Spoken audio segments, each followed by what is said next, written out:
Écho de la jeunesse. Droit, devoir, sexualité, relations humaines, bref, tout ce qui mine la vie des jeunes au quotidien. Écho de la jeunesse, Marc Foucault.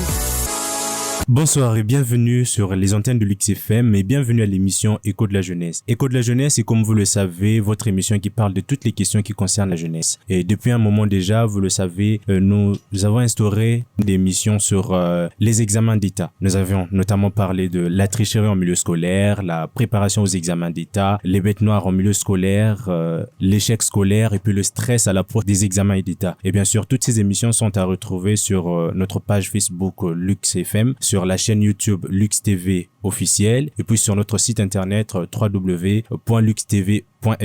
Alors pour aujourd'hui dans Écho de la jeunesse, nous parlons de l'attitude à avoir dans la salle d'examen et après l'examen, c'est-à-dire dans l'attente des résultats de l'examen. Et pour cela, nous recevons dans notre studio le pasteur Francis Tinona. Bonsoir pasteur. Bonsoir. Alors le pasteur Francis n'est plus un homme à présenter, c'est, pour ceux qui ne le connaissent pas, c'est le pasteur responsable de l'église Soleil Cochon Tabernacle. Alors aujourd'hui dans Écho de la jeunesse, nous parlons de l'attitude à avoir dans la salle d'examen. Alors vous-même, pasteur, vous êtes un ancien candidat aux examens d'État et vous gardez notamment un souvenir de votre première année en terminale. Le fait que vous ayez manqué votre examen à cause, vous dites, d'une attitude que vous aviez affichée après les épreuves du bac. Est-ce que vous pourriez nous partager cette expérience, pasteur? Alors, un examen est quelque chose qui marque toujours un candidat et même dans la suite du parcours, vous vous rappellerez toujours ce que vous avez été, le stress vécu avant l'examen, pendant l'examen, après l'examen. Justement, nous avons eu à passer par les mêmes processus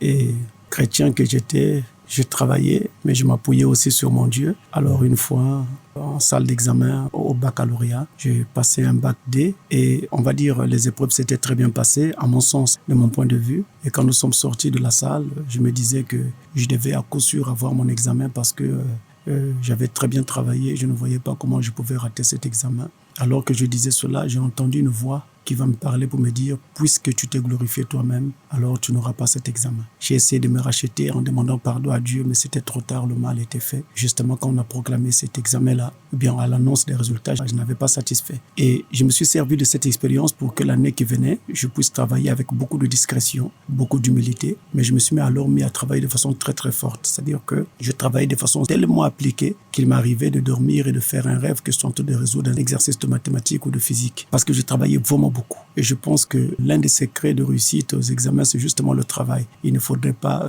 qu'on puisse se leurrer. Il faut travailler. Nous allons avoir besoin de Dieu, c'est naturel, mais le Dieu que nous prions nous demande de travailler. Dieu n'aime pas les paresseux, Dieu n'encourage pas la paresse. Il avait dit que l'homme gagnera son pain à la sueur de son front et tout ce que nous devons donc justement obtenir, nous devons l'obtenir en travaillant. Dieu veut nous voir travailler et il va appuyer notre travail, il va appuyer nos efforts, il va nous accompagner lorsqu'il aura d'abord vu l'effort que nous fournissons nous-mêmes au départ. Voilà un peu.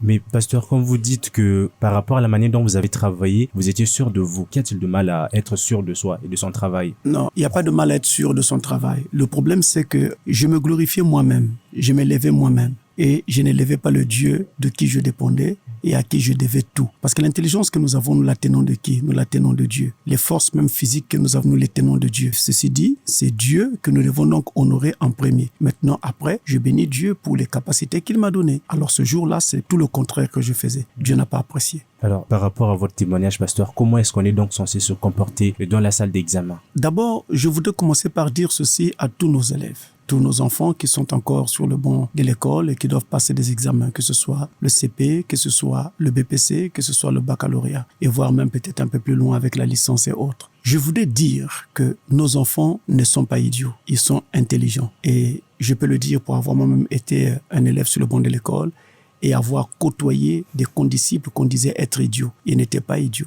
Pour preuve, il y avait bien eu des années où ces enfants avaient brillé. Il y avait même eu des matières dans lesquelles ces enfants avaient brillé et ils brillaient. Mais ils ne brillaient pas toujours dans toutes les matières et la somme des résultats faisait qu'ils n'avaient pas de bonnes moyennes. Mais il y avait d'autres raisons. Donc quand un enfant décroche sur le plan scolaire, il y a bien des raisons qui peuvent être à la base de cela. Parmi lesquelles, par exemple, le milieu familial. Lorsqu'il n'y a pas une bonne ambiance familiale entre papa et maman dans la maison, c'est des querelles, des disputes et autres.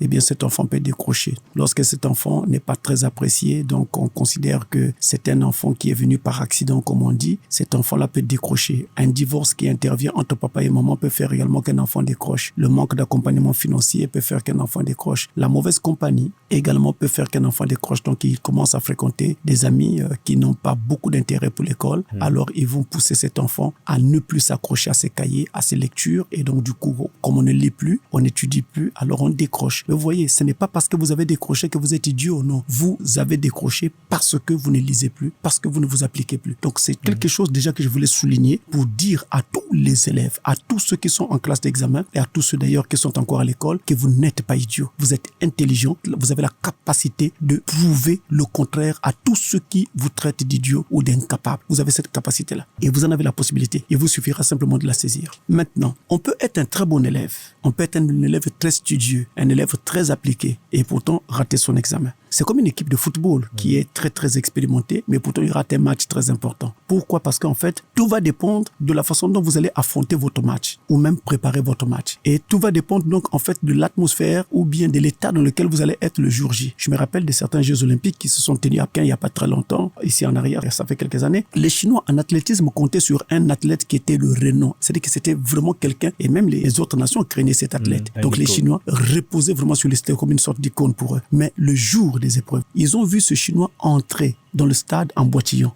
Alors, personne ne s'attendait à un tel événement. Ils sont sortis du stade avant même que les épreuves ne commencent. Pourquoi? Parce que justement, la Bible dit que même pour un athlète, son agilité ne compte pas. Tout dépend pour lui des temps et des circonstances. Comment il sera ce jour-là? Dans quel état il sera ce jour-là? Donc déjà, la condition morale doit être l'une des conditions premières dans la préparation d'un examen. Il ne faut pas se dire, mais si j'échoue, le mais, les si ne doivent pas exister. On doit dire, je vais réussir. Je m'en vais pour réussir. Donc justement, être sûr de soi. Non, avoir confiance que ça va marcher. Il ne s'agit pas ici d'être sûr de soi, mais avoir confiance que ça va marcher. Si ça marche pour certains, lorsqu'on annonce les résultats d'un examen, il y a bien des gens qui sont admis, il y a bien des gens qui réussissent à décrocher leur examen. Et pourquoi pas moi? Je dois être du nombre de ceux qui vont satisfaire. Donc on met déjà ça dans son moral. On enlève les pensées qui jalonnent les esprits de nos pauvres petits Congolais qui disent que j'avais manqué une fois, ma sœur a manqué une fois, c'est sûr que moi aussi, je vais encore manquer de nouveau. Donc c'est comme ça dans notre famille. Nous sommes maudits, il y a un problème. Il n'y a pas de malédiction. La malédiction se trouve dans votre propre esprit. Enlevez d'abord cette pensée-là et vous verrez que vous allez réussir. C'est la première chose déjà qu'il faudra faire. Ensuite, on va se mettre donc à travailler parce qu'un examen, on ne le rate pas après l'examen. Ou à la publication des résultats. Un examen, on le rate avant. C'est le premier jour de l'année scolaire. Qu'est-ce que vous faites le premier jour de l'année scolaire? La façon dont vous allez vous engager à travailler, la façon dont vous allez vous engager à étudier vos leçons et autres va déterminer quel sera le résultat à la fin. Il faut donc s'appliquer dès le commencement. On ne néglige aucune leçon. On lit et on relit. On fait des recherches et on fait en sorte qu'on va même consulter des annales pour voir comment est-ce que sur ce chapitre-là, on peut interroger. Sous quelle forme on peut donc amener les questions? Quels sont les différents contours que peuvent prendre les questions autour de ce thème-là? Donc, on étudie, on prend son temps. Je vous ai dit qu'à l'époque, lorsque je le faisais, il arrivait que je rêve que sont en train de faire des mathématiques ou de la physique. Simplement parce que je travaillais tellement que, eh bien, mon esprit était imprégné par cette affaire et ça produisait comme ça des songes. Alors, donc, vous travaillez de cette façon-là. Maintenant, le jour de l'examen, lorsque vous allez donc en salle d'examen, il y en a qui disent, il faut pas saluer certains, sinon ils vont prendre vos chances. Je ne sais pas. Nous sommes en Afrique, hein. Tout est possible. Mais je crois que le Dieu que vous servez, puisque la plupart de nos enfants également fréquentent une église quelque part, ça, il faut aussi le noter, il ne permettra pas une telle chose. Il prendra soin de vous. Dans le jour de l'examen, quand vous arrivez à l'école, allez droit dans votre salle. Je vous conseille de ne pas perdre du temps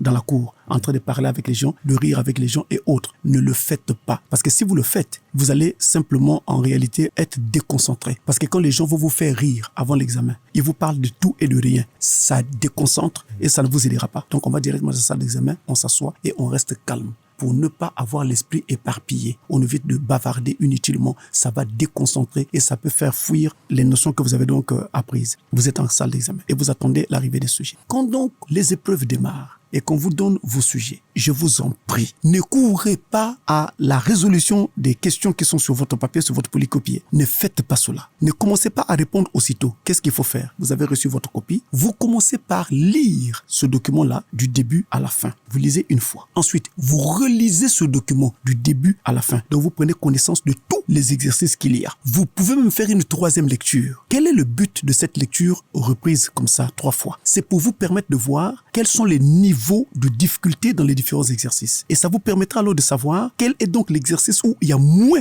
de difficultés et que vous pouvez commencer et achever en moins de temps. Ce qui fera donc que ça vous laisse suffisamment de temps pour aborder à la fin un exercice qui sera plus complexe. Donc on ne commence jamais par l'exercice qui a plus de points. C'est une erreur que commettent nos enfants. Là, c'est noté sur 12, il faut que je commence par ça parce que là, c'est sur 12. Non. C'est alléchant, pasteur. Il est mieux de prioriser. Vous commencez par l'exercice qui est noté sur 12. Et en chemin, vous vous rendez compte que vous êtes bloqué, vous n'arrivez plus à avancer. Et le temps que vous réfléchissez, le temps passe. Alors, vous n'avez pas l'occasion de prendre l'exercice qui est plus simple et que vous aurez pu finir en moins de 5 minutes. Et multiplié par le coefficient. Vous voyez, par exemple, en mathématiques, le coefficient, c'est 4. Lorsque l'exercice est noté sur 2 et que vous n'avez pas traité cet exercice parce qu'il vous a manqué du temps alors qu'il était très facile, vous avez raté combien de points? 8. Parce que c'est x4. Vous avez raté 8. 8 points pour rien. Donc, il faut commencer par l'exercice que vous pouvez achever très très facilement sans presque vous arrêter parce qu'il est très facile. Dans une composition, il y a toujours des exercices avec des niveaux de difficulté nuls, niveau de difficulté moyen, niveau de difficulté intermédiaire, etc. jusqu'à ce qu'on arrive à un niveau de difficulté très élevé. Donc, on fait en sorte qu'il y ait au moins un exercice où chaque enfant doit trouver, doit être capable de résoudre. Donc, on fait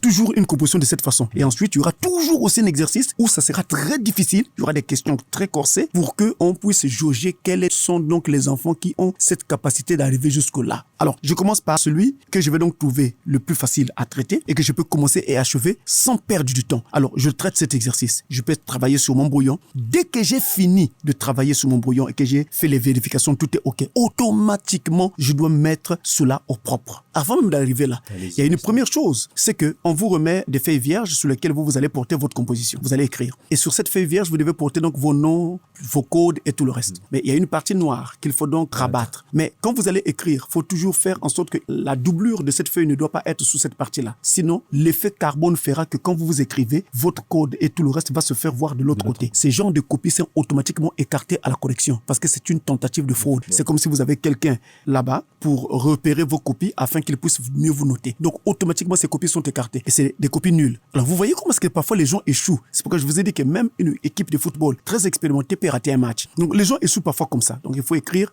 en ne mettant rien dessus. Soit vous prenez vos brouillons, vous intercalez pour que l'effet carbone joue sur vos brouillons à vous et non pas sur la doublure de votre copie. Donc en fait, il ne faut pas d'abord commencer par plier la copie. Il faut pas, voilà. Et ensuite, quand vous avez écrit, rabattez automatiquement et collez pour qu'il n'y ait pas une copie qui aille sans être collée. Parce que quand votre copie ira sans être collée, on n'a pas rabattu et collé, qu'est-ce qui va se passer? Automatiquement, cette copie sera aussi écartée parce que c'est une tentative de fraude. C'est comme si vous avez fait exprès pour que votre gars, le monsieur que vous avez donc placé comme pion, puisse voir en essayant d'ouvrir parce que c'est un code pour vous. Non, on doit donc coller automatiquement. Et après, on passe à la lecture que je venais de parler tout à l'heure. Lecture une fois, lecture une deuxième fois, une troisième lecture si possible, si nécessaire. Et mais pasteur, on commence la résolution. Quand vous parlez de la lecture qu'il faut faire 2-3 fois, vous voyez pas que c'est quand même une perte de temps aussi? Une perte de temps très utile et qui évitera une plus grande perte de temps après qu'on se lancera dans le travail. Parce que commencer un exercice qu'on ne peut pas achever, c'est comme commencer une maison que vous ne pouvez pas achever. Alors, donc, cette perte de temps, justement, ça va prendre environ 5-10 minutes parce qu'il est conseillé de prendre autour de 5-10 minutes à peine pour cette lecture. Vous avez histoire de près de 2 ou 3 heures de temps de composition. 5 minutes ou 10 minutes, ce n'est pas une perte conséquente, mais au contraire, c'est une perte réfléchie et une perte sérieuse. Et après, vous vous lancez. Quand vous vous lancez, je l'ai dit, il faut commencer par l'exercice le plus simple à traiter. Vous l'avez traité très facilement au brouillon. Ensuite, vous le mettez automatiquement au propre et encadrez toujours les réponses finales. Mais quand vous commencez à noter votre exercice, il faut toujours écrire le numéro de l'exercice. Il y a des enfants comme ça qui se mettent à tout résoudre. On ne sait pas de quoi il s'agit, de quel exercice il s'agit. Il n'y a pas de numéro d'ordre. Alors là, on ne sait pas exactement qu'est-ce qu'on suit. Dans ces conditions-là, ces genres de copies également sont écartés. On n'a pas de temps à perdre. Vous savez, une fois que les copies sont corrigées, chaque correcteur a environ une centaine de copies devant lui, ou parfois plus d'une centaine chaque jour. Donc, à la fin, on ne vient pas vérifier si les copies sont bien ou mal corrigées. On jette les copies. Donc, c'est cela. Donc, c'est à vous de faire que vos copies soient d'abord très propres et très valorisées. Donc, vous écrivez exercice 1, vous soulignez et vous résolvez. Exercice 5, vous soulignez et vous résolvez. Mais n'avancez pas sans écrire. Problème, vous soulignez et vous commencez à résoudre. Comme ça, le correcteur se rendra compte exactement de quel exercice il s'agit quand il sera en face de votre copie. Et bien sûr, dans ce cas-là, pasteur, on n'est pas obligé de suivre l'ordre des exercices. On n'est pas obligé de suivre l'ordre des exercices. Voilà pourquoi j'ai fait exprès de dire exercice 1 et j'ai sauté exercice 5. Parce qu'on n'est pas obligé. Il faut commencer par l'exercice qui est le plus simple pour vous. Et là où il y a moins de difficultés et vous pouvez achever. J'insiste sur cet aspect. Et vous verrez que vous aurez beaucoup beaucoup de temps qui vous restera pour aborder alors les exercices les plus complexes, où il y a des questions complexes. Donc, quand vous avez fait cela, vous soulignez et vous sautez toujours au moins une ligne avant de commencer un autre exercice pour que votre copie ne soit pas compacte. Une copie compacte, touffue, où tout est concentré, on a du mal à pénétrer cette copie. Donc, ce genre de copie-là, on aura du mal. Le correcteur qui a beaucoup de copies à corriger en face de lui, là où il ne comprendra pas trop qu'est-ce que vous vouliez dire, il va barrer. Alors que si la copie était parfaitement claire, il y a une petite marge qui sépare les différents exercices, la copie est parfaitement lisible, elle est pénétrable, alors le correcteur sera même compréhensif lorsque vous aurez commis une petite erreur de ceci ou de cela. Voilà des aspects qu'il faut prendre en ligne de compte au moment où on est en train de faire donc la rédaction de son travail. Maintenant, pendant que vous êtes en train de travailler comme ça, vous devez aussi prendre en ligne de compte l'aspect touchant les réponses. J'ai dit qu'on doit souligner le nom ou le numéro de chaque exercice et ensuite encadrer les réponses. Les réponses doivent être impérativement encadrées. Parce que en mathématiques, on note la démarche et on note aussi la réponse finale. On note aussi les formules. Si vous vous êtes rappelé des formules, on note aussi tout cela. Ça va dépendre. Un exercice noté sur 2, il y aura une partie notée sur 0,5, 0,25. Donc, vous voyez que même si vous n'avez pas trouvé la réponse finale, vous pouvez avoir quelque chose dans un exercice si vous vous y prenez bien. Donc, il faut encadrer les réponses finales. Et il ne faut pas oublier l'unité qu'il faut mettre à la fin d'un exercice. Surtout quand on est en mathématiques ou en physique. Par exemple, si c'est le mètre, il faut mettre le mètre. Si c'est la seconde pour le temps, par exemple, il faut mettre seconde parce qu'il s'agit de la mesure du temps, etc., etc. Il ne faut pas oublier. Maintenant, si jamais il arrivait que vous ayez un trou de mémoire et que vous ne vous rappelez plus quelle est l'unité qu'il faut employer, parce qu'avec un examen, il faut s'attendre à tout. Dans ces conditions-là, qu'est-ce qu'on fait? On utilise le SI, c'est-à-dire une UI ou SI, unité du système international. Mais en fait, ce n'est pas conseillé. Ça, c'est juste pour contourner une difficulté, parce que là, vous n'avez pas dit l'unité en réalité, mais c'est juste pour contourner une difficulté lorsque vous êtes un peu perdu. Mais il faut trouver l'unité. Donc le USI, c'est valable pour toutes les disciplines. Ça veut dire en fait les unités du système international en fait. Le problème, c'est lequel? C'est que l'examinateur t'interroge toi pour que tu lui dises quelle est l'unité. Et toi, tu triches en disant non, mais prenez l'unité, allez chercher vous-même l'unité du système international. Vraiment, ça, c'est des choses, je ne conseille pas, mais c'est à la rigueur, on le ferait si on est vraiment dans un vide et qu'on ne sait pas comment avancer. Et pendant tout ce temps, chaque fois qu'on a fini de travailler, on retourne sa copie. On ne la laisse pas relever comme ça. Pourquoi? Parce que si ce que vous écrivez est visible, celui qui est derrière vous ou celui qui est à côté de vous va jeter un coup d'œil. Et il va faire un effort de relever son coup pour jeter un coup d'œil. Et un surveillant arrive. Il constate ce jeu. Il peut se mettre à penser que c'est vous-même qui, de votre propre volonté, avez donné à votre condisciple ou à celui qui est à côté de vous. Dans ces conditions-là, ça peut s'apparenter à une fraude et vous pouvez subir une sanction pour rien. Donc, retournez votre copie. C'est le jour de l'examen. Chacun doit être examiné. Justement, pasteur, à propos de ce dont vous parlez, il y a des élèves qui ont posé des questions auxquelles j'aimerais que vous puissiez un peu répondre. Il y a par exemple Loïc qui a demandé est-ce que la communication dans la salle d'examen est permise pour un chrétien? Puisque la Bible nous exhorte à l'entraide. Non, elle n'est pas permise. Et là, c'est une entraide néfaste et malsaine parce que vous aidez quelqu'un en brisant les lois. Mais pasteur, c'est quand même aider l'autre qui est en difficulté, qui n'a pas de réponse. Moi, je dis ce qu'il lui faut. Et si vous êtes surpris en train de discuter ou de parler, d'échanger, ne serait-ce que quelques mots, vous êtes pris en fraude. En ce moment-là, quand vous allez dire Dieu m'a abandonné, non, c'est vous qui avez commencé par abandonner Dieu. Donc, ça ne se fait pas au moment de l'examen. Et en dehors de l'entraide au niveau des questions de réponse, il y a les objets. Est-ce qu'on peut se partager des objets comme règles, stylos, calculatrices et autres? Oui, mais à une condition. Celui qui en a besoin doit s'adresser au surveillant de salle pour lui dire « Je voudrais demander une règle à mon coéquipier ici. » Et il vous le permet, alors vous demandez. Et il voit très bien que vous ne prenez que la règle, mais pas son brouillon. Alors, et vous aussi, qui voulez donner, ne vous lancez pas dans ce jeu-là parce que, vous voyez, vous êtes en train de donner juste une règle et on vous surprend en train de vous retourner pour donner une règle, pour donner une calculatrice. Attendez, soyons sérieux, c'est le jour de l'examen. Vous savez que vous avez examen. Vous ne pouvez pas venir chercher votre calculatrice ou bien votre règle ou votre compas le jour de l'examen dans la salle. La salle n'est pas un magasin où on vend les compas et autres. Donc, on est censé se préparer bien depuis chez soi. On est censé se préparer chez soi pour venir parfaitement équipé le jour de l'examen. Une autre question, c'est celle de Yannick Tati. Yannick Tati dit souvent à la fête d'une preuve, j'ai du mal à relire ma copie de peur que je retrouve des erreurs et d'être obligé de recommencer tout mon travail. Pasteur, qu'est-ce que vous dites de ça? Alors, il faut relire. Justement, pendant que j'exposais, je voulais bien terminer aussi par là. Quand vous avez relu votre copie et que vous voyez une erreur, qu'est-ce qu'on fait? On ne la barre pas comme à l'école primaire. C'est-à-dire, on fait une tâche en versant suffisamment d'encre sur l'erreur en question que ça devient tout sombre. Cette copie devient sale. Et une telle copie dénote que dans la tête de cet individu, il y a un problème. Donc, quand on veut barrer une réponse qui est fausse, une démarche qui est fausse, un mot qui est faux, qu'est-ce qu'on fait? On prend sa règle, on pose sur le mot, on tire une petite ligne juste sur le mot, c'est tout. on tire une ligne sur la formule. On tire une ligne sur la réponse qui avait été encadrée et à côté, on met une autre réponse et on l'encadre. Le correcteur verra que la première réponse a bel et bien été barrée, c'est-à-dire que vous ne la considérez plus. Donc lui, il doit considérer ce qui n'est pas barré. Mais pasteur, est-ce que l'objectif n'est pas plutôt de barrer le mot, question que ça ne soit plus lisible? Non, l'objectif c'est simplement de signaler que ne prenez pas en ligne de compte ceci, prenez en ligne de compte cela. Donc, vous devez rester propre. Il faut que votre copie reste propre. Et ça participe à la propreté. C'est l'une des raisons, mine de rien, pour lesquelles les gens échouent. Parce qu'une copie comme ça, où on a des jets d'encre partout, c'est sale, c'est sombre et tout le reste, mais ça ne donne pas envie d'essayer de comprendre ce que l'élève essayait de dire. Il y a une autre donnée très importante, l'écriture. Vous voyez, vous écrivez comme une vache italienne. Alors, vous avez des problèmes. Vraiment là, pour que vous puissiez avoir votre examen, ça peut constituer un sérieux problème. Il faudra donc vraiment soigner son écriture. S'il y a lieu, entraînez-vous à écrire.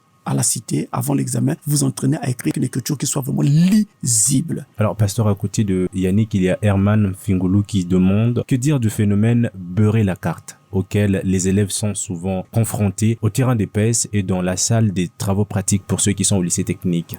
Vous devez comprendre que c'est toute une génération que nous sommes en train de former. Si on continue avec ces anti-valeurs, cela représente exactement, alors la nation est en train de courir vers sa perte. Et les gens qui pratiquent cela, et les élèves, les examinés qui pratiquent cela, eh bien, nous sommes tous en train de faire courir la nation vers sa perte. C'est une très mauvaise pratique. Vous beurrez la carte, Jean, vous mettez de l'argent dans votre carte pour acheter la conscience de l'examinateur pour qu'il vous note correctement. J'espère que vous le ferez aussi avec une machine une fois que vous serez en entreprise. Vous allez beurrer la machine pour que la machine vous obéisse. Parce que vous ne saurez pas la manipuler. Vous n'avez pas été formé correctement. Vous avez des trous dans votre formation. L'école, c'est toute une chaîne. C'est comme une maison qu'on construit en étage, à niveau. On ne saute pas un niveau. On doit aller niveau après niveau. Et chaque niveau soutient le suivant. Et si vous avez donc eu des trous à un niveau donné, eh bien ces trous-là se feront sentir au niveau suivant. Donc ça ne sert pas de courir. Que doit faire le chrétien dans ce cas, puisque sa note dans ce cas-là dépend de la quantité de beurre qu'il a dans sa carte, c'est-à-dire la somme qu'il verse. S'il ne verse pas de l'argent, il n'a pas de note. Il a étudié ou pas? S'il a étudié, eh bien qu'il aille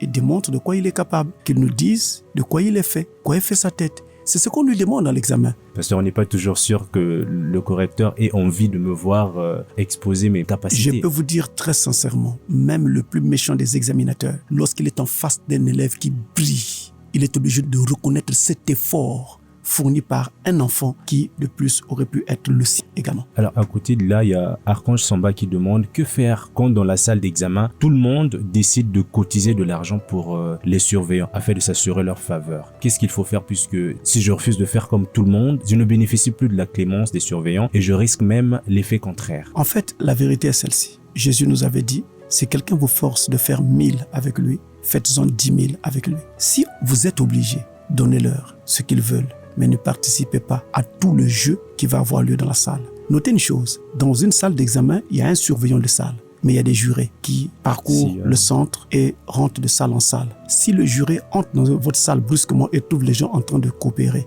de se parler, de s'échanger les réponses et tout le reste, il le dira comme c'est le surveillant qui vous a permis, alors il n'y a pas de problème, vous avez ma clémence. Jamais. Vous serez saisi, vous serez pris et vous serez traduit en conseil. Mais pasteur, vous serez éliminé. Donner quand même de l'argent, ça reste quand même de la corruption même pour sa conscience chrétienne. Le problème, c'est pour qu'on ne vous dérange pas parce qu'en fait, vous savez, il y a beaucoup de jeux qui se font. Vous avez fini votre travail. C'est encore là un objet très important. Et ensuite, vous déposez votre copie et vous sortez. Comme ceux qui étaient dans votre salle avaient donné de l'argent aux surveillants, ces surveillants sont capables, et ça se fait, ils prennent votre copie et ils remettent à ceux qui sont encore là sur les bancs pour qu'ils copient vos réponses. Maintenant, qu'est-ce qui va se passer? Le jour de la correction, on constate que tous les enfants ont les mêmes réponses, les mêmes démarches, les mêmes mots, la virgule est au même endroit. Il y a quelque chose qui ne va pas. Un travail fait par des individus différents, on ne peut pas avoir la virgule au même endroit près. C'est absurde. Alors, on se rendra compte que non, il y a eu corruption. Et quand on va dire, on écarte ces copies-là, on les élimine, vous êtes encore dans le lot de ces copies qui n'ont pas encore été corrigées et vous êtes écarté, fort malheureusement. Alors que c'est votre travail qui a été copié. Voilà pourquoi il ne faut pas participer. Et voilà aussi pourquoi il ne faut pas répéter sa copie tout de suite. Restez assis jusqu'à ce qu'on sonne la fin des épreuves et ensuite vous vous levez pour donner votre copie et vous sortez au même moment que tout le monde. Même quand on a déjà fini.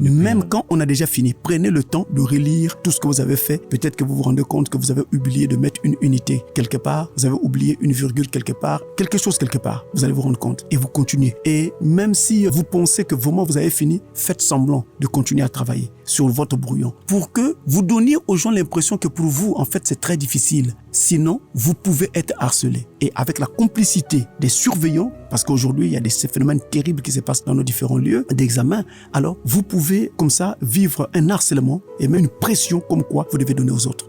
Alors, pasteur, il y a une question qu'on aurait pu y répondre depuis longtemps, mais quelle est donc la place de la prière dans la salle de l'examen, pasteur? Alors là, je parle aux chrétiens. Le chrétien ne commence pas un travail avant d'avoir prié. Il prie toujours. Il murmure un mot au Seigneur. Vous avez prié à la maison pour sortir le jour de l'examen, mais quand vous arrivez en classe, vous priez aussi. Et avant de commencer n'importe quelle épreuve, vous priez dans votre cœur pour que le Seigneur vous aide à vous rappeler ce que vous avez appris. Attention, que le Seigneur vous aide à vous rappeler ce que vous avez appris. Pas que le Seigneur vienne travailler à votre place. Voilà pourquoi la prière ou la Bible ou le christianisme ne demandent pas aux gens d'être paresseux. La Bible et le christianisme ne soutiennent pas la paresse. Alors, pasteur, à côté de tout ce qu'on a cité, il y a les parents. Il y a certains parents qui donnent des grosses sommes à leurs enfants et pour qu'ils puissent corrompre les voyants et même qui cherchent à consulter des marabouts, donner des formules magiques pour leurs enfants. Est-ce que ce sont des pratiques qu'on doit encourager, pasteur? C'est des pratiques qui ne doivent pas être encouragées. Votre enfant est appelé à être un cadre dans la société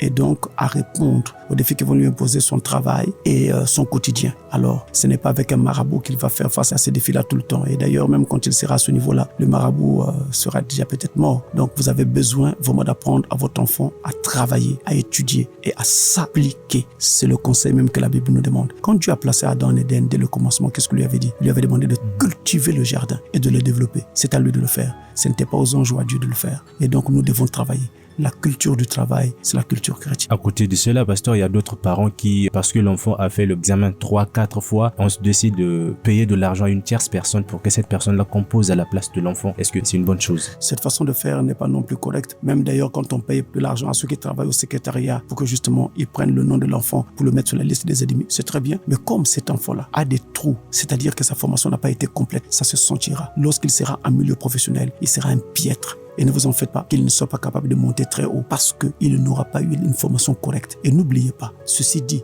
si vous avez comme ça des trous dans votre formation, vous avez acheté vos passages, vous avez acheté vos examens, mais on ne peut pas compter sur vous. Et pas étonnant qu'on a des cadres. Il est important que nos dirigeants descendent sur le terrain et mettent le doigt sur le travail qui se fait sur le terrain. Vous vous rendez compte que nous avons parfois à certains postes des gens qui ne le méritent pas. Si vous mettez l'homme qu'il faut à la place qu'il faut, le pays va s'élever. Et c'est tout ce que nous demandons.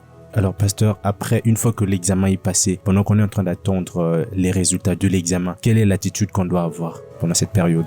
On s'arrime à Dieu parce que le résultat qui sera annoncé à la radio ou bien sur les affiches que nous aurons ça et là, eh bien, sera simplement le rendu de votre travail. Mais il y en a d'autres pasteurs qui, après les épreuves, vont s'adonner à aller dans des boîtes de nuit.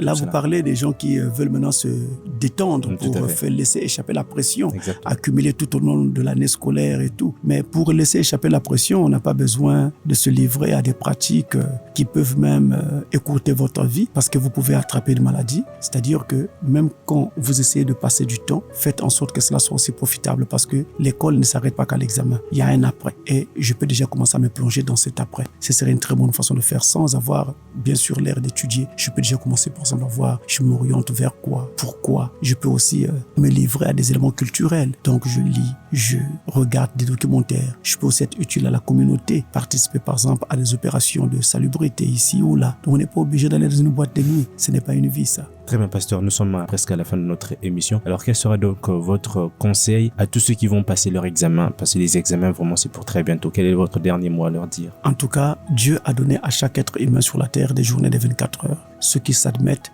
n'ont pas des journées de 26 heures. Ils ont des journées de 24 heures. On ne parvient à rien sans travail. Et Dieu ne nous dit pas que nous devons croiser les bras et lever les yeux vers le ciel pour attendre que nous soyons admis à un examen. Dieu nous demande de travailler. Il dira dans la Bible que l'homme gagnera son pain à la sueur de son front. Et cette règle s'applique à tous les niveaux. Nous devons travailler pour arriver à des résultats. Dans le livre des Proverbes, il est même dit que si tu ne travailles pas, alors ne mange pas non plus. Nous avons ce même passage dans le Nouveau Testament également. C'est pour dire que Dieu n'est pas d'accord avec ceux qui usent de paresse et que Dieu n'encourage pas la paresse. Mais Dieu encourage le travail, l'application au travail. Je vous en prie, je voudrais voir émerger de notre nation et de notre chère Afrique des cadres capables de faire face aux cadres de l'Occident. Mais c'est possible tout ça. Mais il faut simplement que nos enfants comprennent que les cerveaux qu'ils ont sont les mêmes cerveaux qu'ont les petits blancs, sont les mêmes cerveaux qu'ont les petits Européens et les petits Américains. Il faut simplement que nous puissions revoir nos centres d'intérêt. Nos centres d'intérêt ne doivent plus être des jeux vidéo. le pillage et tout le reste, les notes sexuellement transmissibles. Donc, si nous pouvons revoir nos centres d'intérêt, nous aurons des cadres. Pasteur Francis, merci beaucoup. C'est son prix. C'est donc la fin de cette émission Écho de la jeunesse. Je rappelle que nous avons parlé de l'attitude à avoir dans la salle de l'examen et même après l'examen. C'était avec le pasteur Francis Tinona. Je vous dis un grand merci d'avoir écouté cette émission. De l'autre côté de la technique, c'était Flavien Londa. Je vous rappelle que cette émission est à retrouver dans nos différentes plateformes. Il s'agit de notre page Facebook Lux FM, sur notre chaîne YouTube Lux TV officiel et aussi sur notre site internet www.luxtv.fr. Merci en tout cas d'avoir suivi cette émission. C'est Marc Anfoucault qui vous dit au revoir et à très bientôt. Écho de la jeunesse. Droit, devoir, sexualité, relations humaines, bref, tout ce qui mine la vie des jeunes au quotidien. Écho de la jeunesse, Marc Foucault.